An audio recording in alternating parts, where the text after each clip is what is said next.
we were on edge. You started this book knowing it was going to be scary. So already I'm like sweating a little bit. I burned like 300 calories a chapter on this sucker. What are you trying to say? I'm excited to hear what's going to come out of your mouth. This would probably be a scary movie that I wouldn't watch. But I did feel like, just because I'm scared of scary movies. Right. Let's go beyond the first page. Let's go beyond the first page.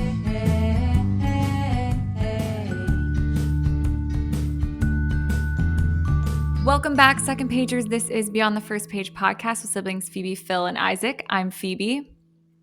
I'm Phil. I'm Isaac.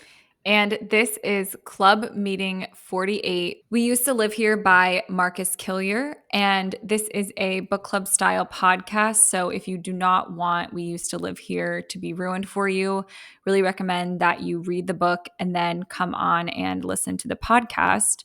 And this is I would describe this as a thriller, and maybe we'll talk a little bit about the difference of kind of these horror categories.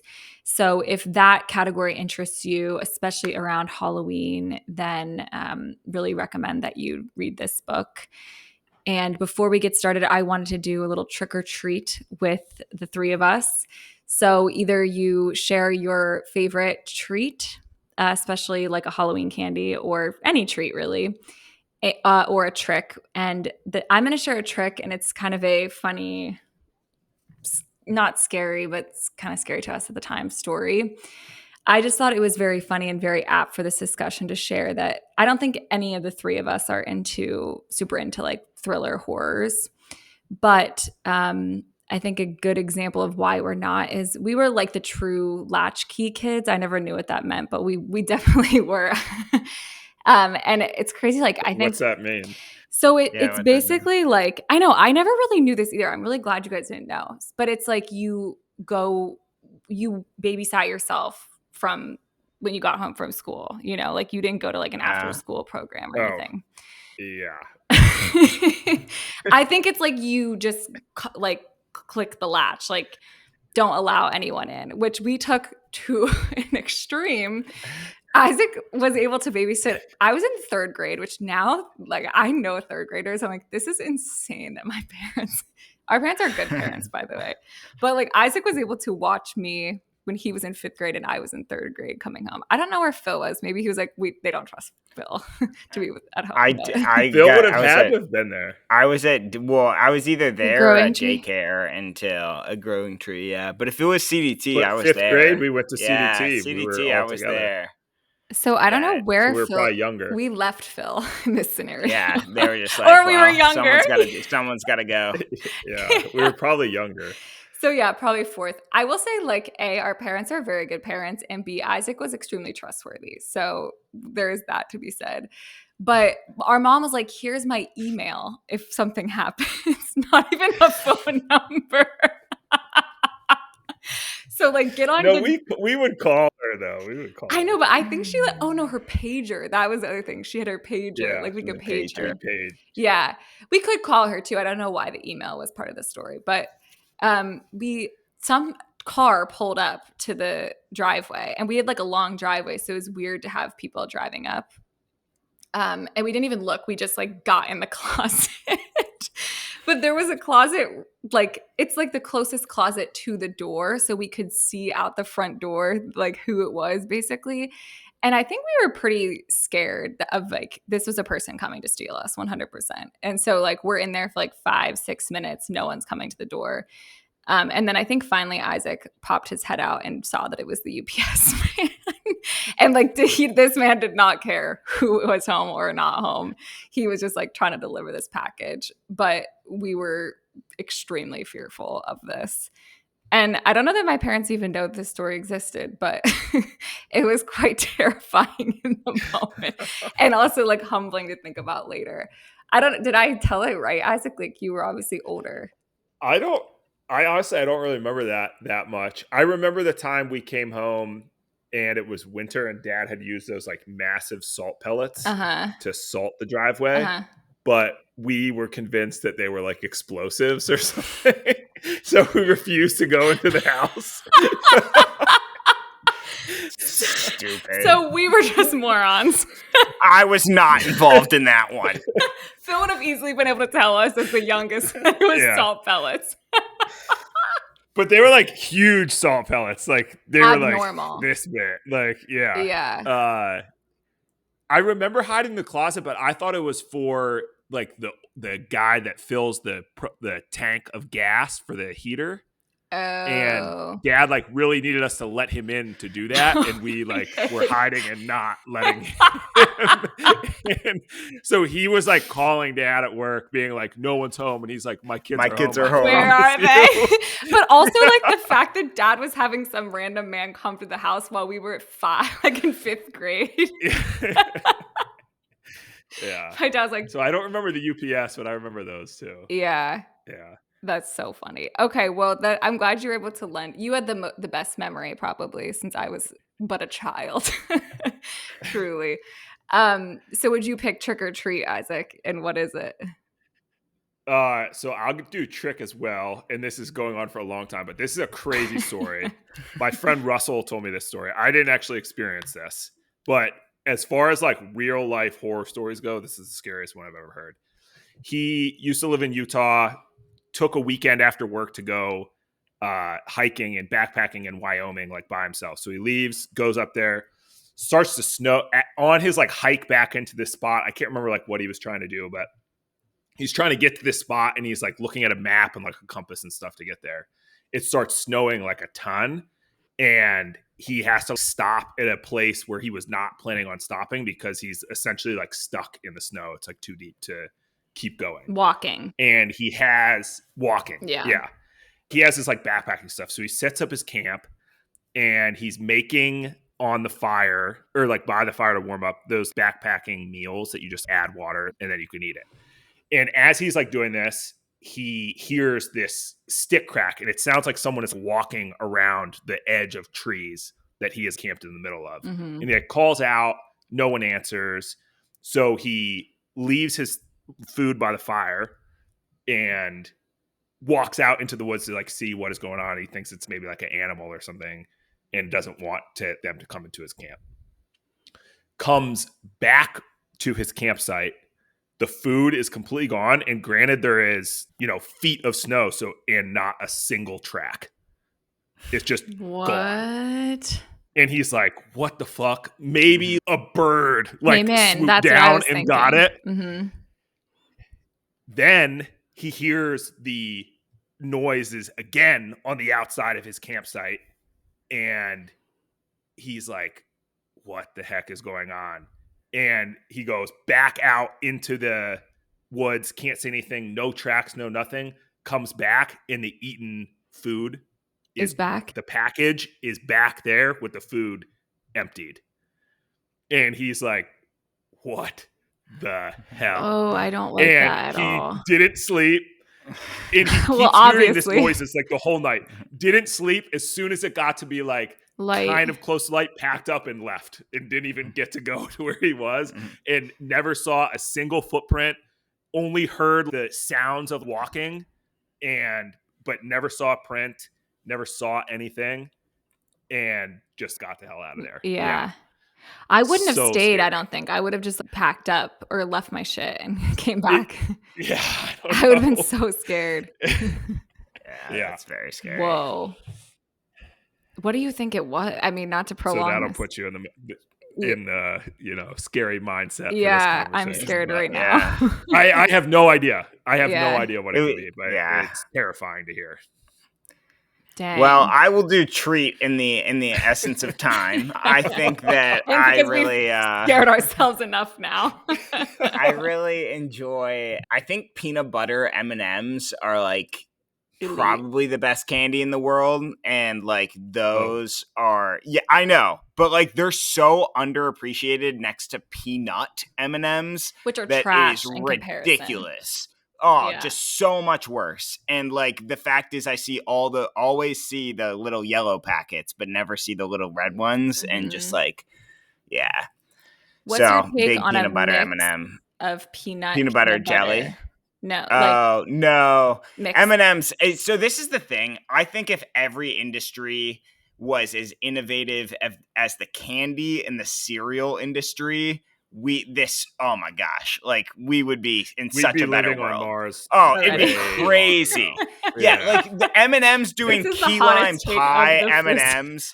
M&M's is doing like peanut butter and jelly M&M's, caramel mocha M&M's. Don't even get me started on cereal. I mean, it's ridiculous. The Like the cereal cereal is pretty aisle going. is absolutely wild. Yeah. And just like So also true. just like it's cool too because it's just Post and Kellogg's and General Mills. So they could just have this like They could be so boring. oligopoly. Right. Yeah, and they don't. It's wild. They just keep It is innovating. crazy. Anyway, so that's my take. That's very Let's I get good. didn't know into about this the book. key lime pie. I didn't know about the key Key lime pie M&M. M&M's. Isaac's Yeah. like, let's Intriguing. pause what They're we're very- doing and go get those, come back. Okay, very good, you guys. Thanks for doing that. Was a good one today. Isaac, will you give us a little summary of We Used to Live Here in 15 seconds? Yes. So We Used to Live Here is about Eve and Charlie. There's these two girls that bought this old fixer-upper house out in the middle of nowhere. And a family stops by with the dad saying, you know, I grew up in this house. Can we stay around? Eve is there by herself. She doesn't really want to let him in, but she's like, yeah, okay, fine. And they essentially keep finding reasons to hang around this house. And Eve slowly just goes insane. Charlie disappears. Then she thinks she's come back, then realizes she like maybe hasn't. And so Eve goes crazy, essentially, ends up in a psych ward. And the family that shows up there ends up living in this alternate reality that they have conjured, and Eve is trying to say is not true from her psych ward, essentially. Yeah. Yeah. And at the very end, I think get some validation that this family was pretty messed up because the real Charlie, her girlfriend is posting on the internet about trying to find her. So there is two people that are saying like, whoa, this is something really messed up happened here. So I wanted to say that because I think the ending for me saved the book. And up until that point, I think it's so hard to write a thriller book. So I want to give the author credit because I think if you're into thrillers and you like thriller books, you should read this book. I think it's good for that purpose. It's not my personal cup of tea, but I think the ending saved it a little bit for me. I don't think my rating will reflect that. I think if you make this book a movie, it's awesome. Because you could do I think they are making it a movie.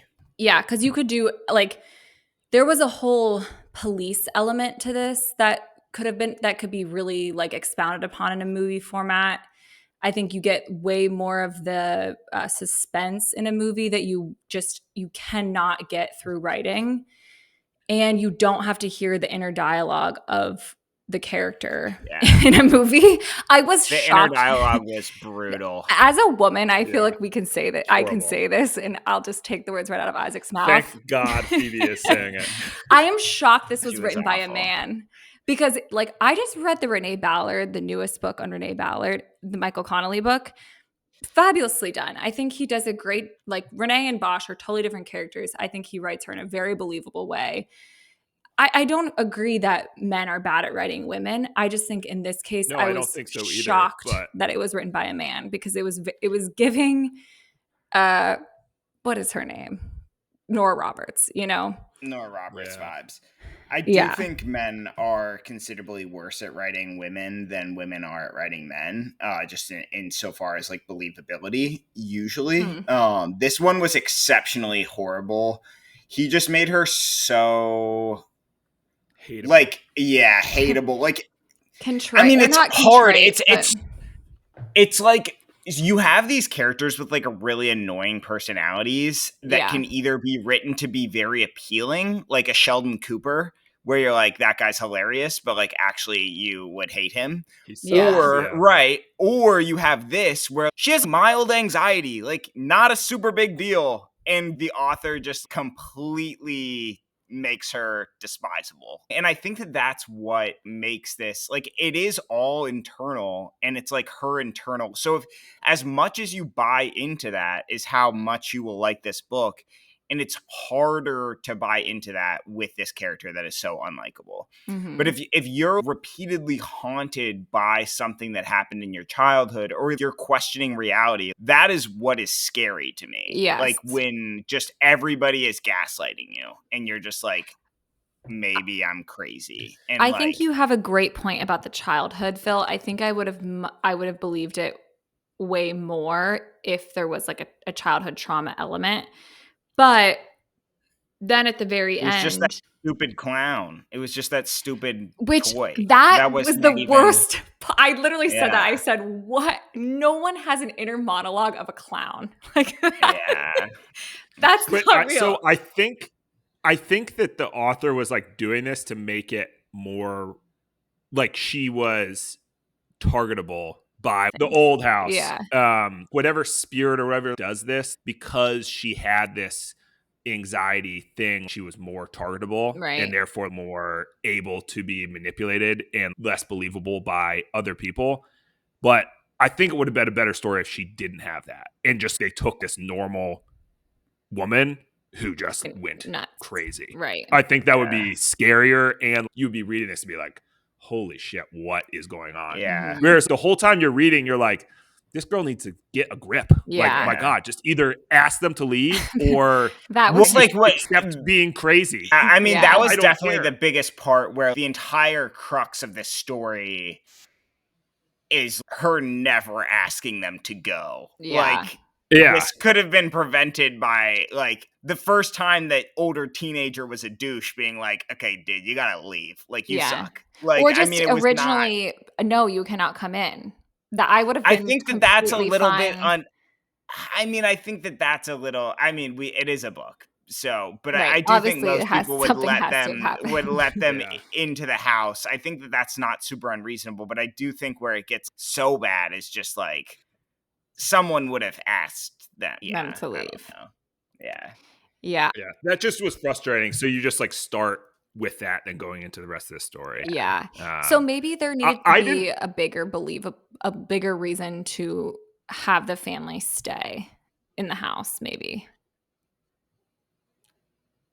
I think so. I think that would have been But more better. believable. That would have been a better launching point for sure. Yeah.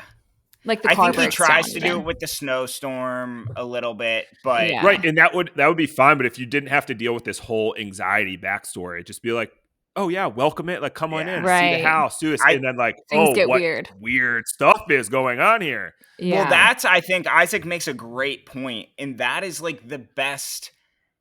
That is what separates the patient or the silent patient from the fury of the Alexander Michaelides. Is the unreliable narrator cannot be unreliable the entire time, or you're just like, you're unreliable. Like, the unreliable narrator twist is at the end you learn they're crazy. And that is what makes the unreliable narrator cool. You have to believe them the entire time, or like start questioning. Like, Alexander Michaelides just leads the fury with the guy being like, I'm sort of crazy, could have killed her. Like, Yeah. And it's like, okay, dude, I'm not going to We could trust skip to the anything you're end. saying. Yeah. Where like this is also that. And Isaac, I think you also make a great point where this would have been so much scarier if she was just completely stable the entire time and was just like, yeah. But She was just not a character that you could get behind. Right. You were just like, just ask them to leave. Right. Just pull yourself together for a Yes. second. Yeah. I think I go back to what I said before. Like, I think he was just trying to make her seem targetable to this, demonic source or whatever the old house was, when he didn't need to. Mhm. And he could have, like, they could have still just got her. Right. Because that happens to normal people. Like, it could happen to someone. Well, that normal, happened. too, if That's it's just demonic. there. It happened to I Russell. think that's where that's true. Yeah. I think that's where the man writing a woman sort of does come in a little bit, actually, because I think that one of the best quotes from the TV show The Fall on Amazon Prime is this woman detective. She's like, men are most afraid of women emasculating them, women are most afraid of men murdering them. And that is very true. I don't think she had to be any bit anxious or anything. I think just being a woman would have been enough for her to have been just completely overpowered by this man. That's what I'm saying. I would have never, if I was home alone and it was nighttime, I would not invite the family into my house. I don't think you guys women were both would. like, yes, I would. I'm like, no, in the middle of the day. I would. Or I mean, maybe if you would, but I don't think there's anything wrong with being like, no, I'm not comfortable with you here. Like, my husband's not here. Yeah. Sorry. My partner or whatever. Yeah. But like, I do think that that's something that like he wanted to make her more vulnerable, and that was not necessary. Unnecessary. Yeah. Right. Phoebe, you said, or I can't remember who said it, but the writing was hard, or the movie would be better because it's harder to write that suspense or whatever. I agree. I think this would probably be a scary movie that I wouldn't watch. But I did feel like, just because I'm scared of scary movies. Right. But I felt like the suspense pretty well, like when she was seeing the nurse. Yes. Like as good as you figure could. And then like enter into the labyrinth and stuff. I was on the edge of my seat for most of this, even disliking the book. Yeah, right. I think this is a great example of just plot written so well and characters written so poorly. Because I agree with that. Agreed. I was like, especially when they were in the hotel, she was in the hotel motel or whatever. Yeah, with that Charlie, was, and I was like, from what the other Charlie? Yeah. That I was like, I was definitely creeped out for sure. And I think that like that, I think for me, what makes a good horror and makes it different than a thriller, I do think there has to be some fantastical aspect to a horror movie or horror like book. And a poltergeist or something. Like something, yeah. And it needs to be a bit away from reality, because I do think that other than that, it's just a thriller, or it needs to be like a mental illness, which we're not sure which one it was this time, right? So like, I think personally it was probably a poltergeist, but it could have just been a mental illness the entire time. But I think there needs to be this suspension of like physical or the properties. chance of a something of a spiritual or and I think that's otherworldly thing. Yeah, I think that's so hard to set up too, though, because I just think horror is very difficult to write, because by the end of it, which is perhaps the best horror book ever written, it's completely fantastical. Like they're in a different world with a clown demon. Mm-hmm. If you would have led with that, that would have been so dumb.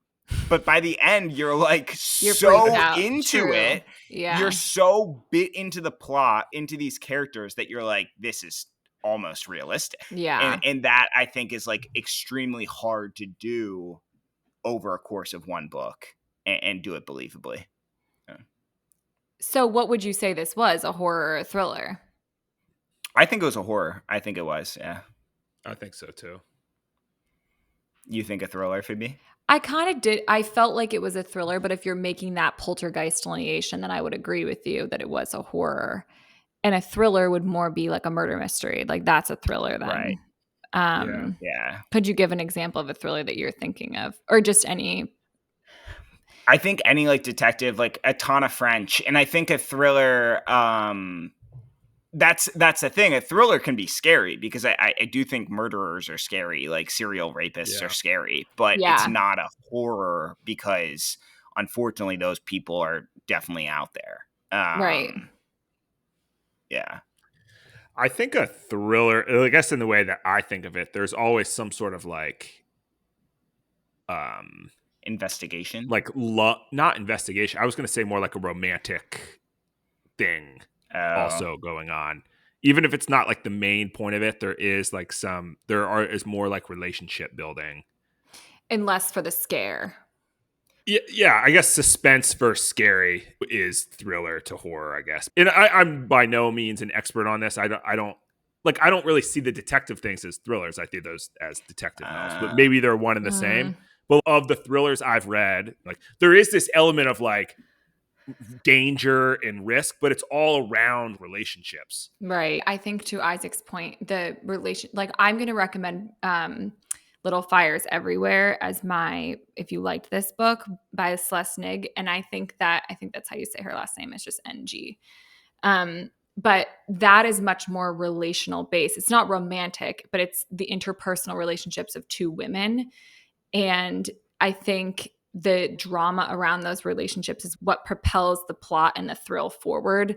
Whereas this book, this is the poltergeist aspect, and the uncertainty around the family is what's propelling the plot forward. So I do agree, Isaac, to your point. It doesn't have to be a romantic relationship, but it's Yeah. the characters are still realistic in this. I mean, the characters are not realistic in this book, but the fact that she had a partner and she was acting a certain way towards her partner made sense.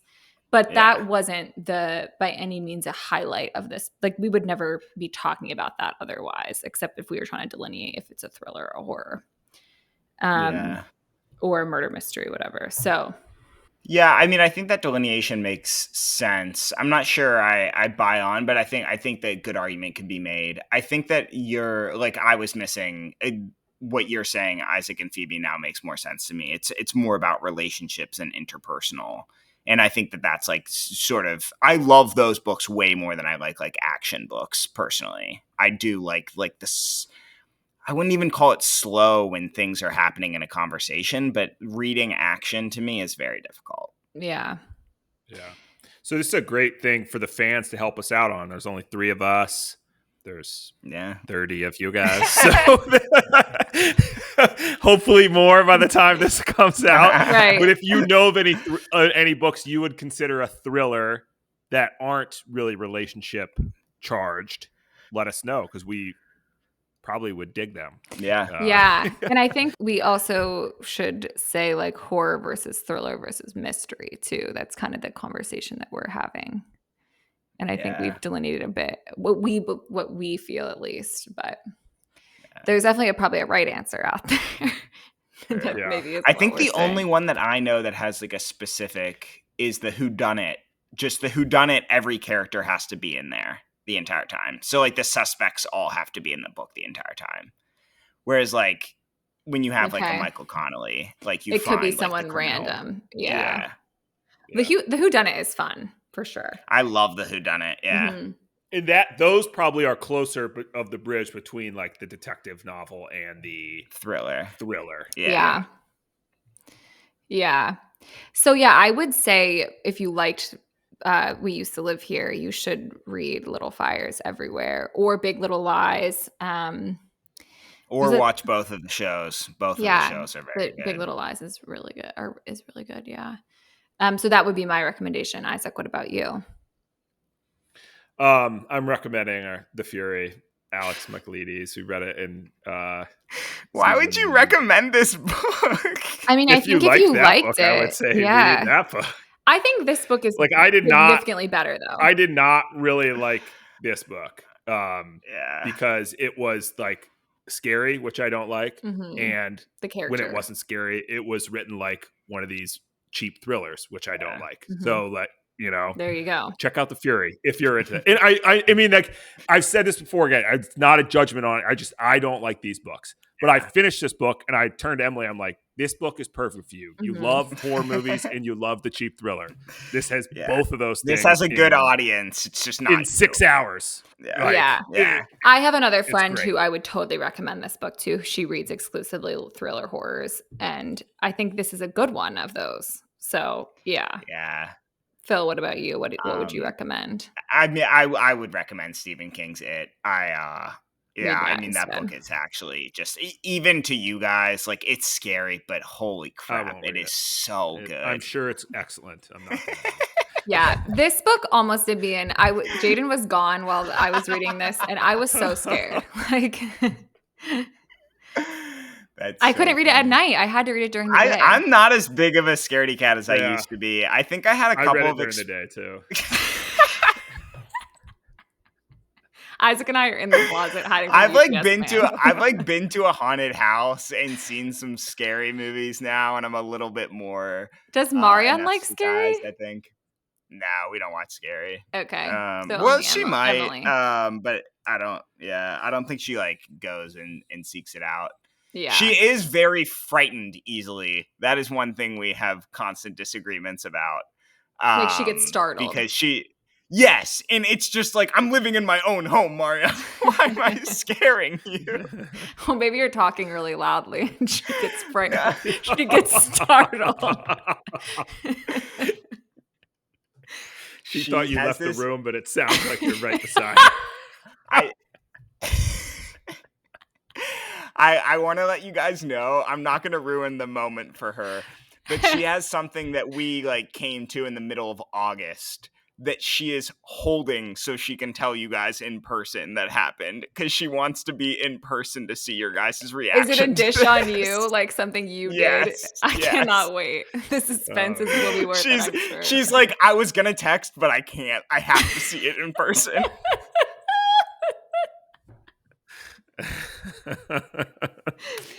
Cannot wait. I gave this book a 1. If I gave Mark Twain, and I think I want to go back on my Mark Twain, I am giving it a 2 because I learned about Mark Twain, even though Phil said that was not a legitimate reason to give it 2. But this, I learned literally nothing. And it, like Isaac said, it's just not a book I would gravitate towards. But I think if you like thriller horrors, this book would probably be a 4 or 5 reviews. I want to give it a fair rating. So that would be mine. Isaac, what about you? So that's why I gave it a 2. I feel like I'm hesitant to give a 1 because a 1 just seems like so bad. But I did because I think if you like this genre, You would like it. you would enjoy reading this book. Mm-hmm. I just personally dislike both genres I would put this in. Right.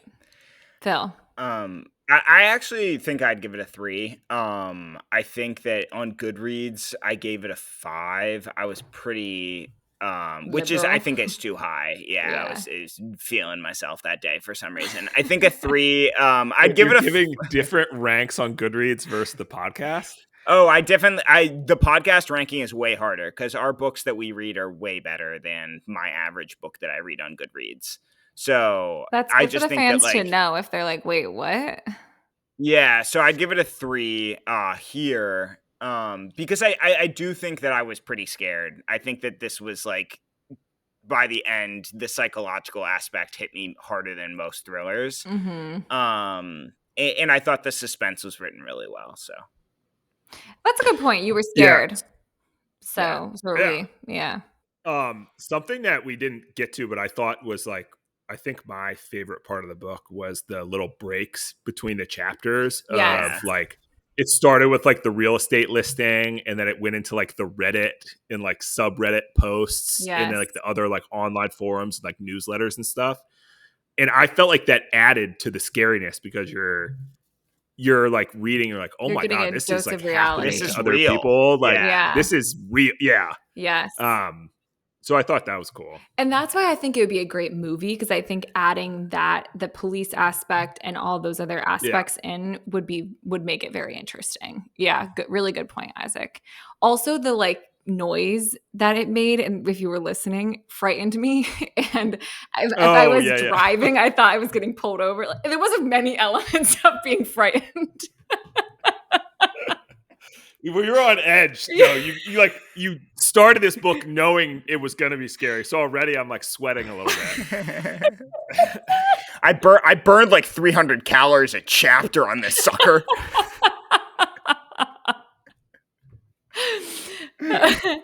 I hope this is giving people who do read these kind of books an insight, and maybe it will either inspire you to read it or you've enjoyed the discussion with the points that we've brought up. So before we go, let's talk about what we're reading next time. It was potentially my favorite book of the year so far, Project Hail Mary. I've heard so many people have shared similar sentiment, and I'm not a sci-fi person and usually, but this book was just amazing. So Isaac, could you just tell us a little bit about Project Hail Mary?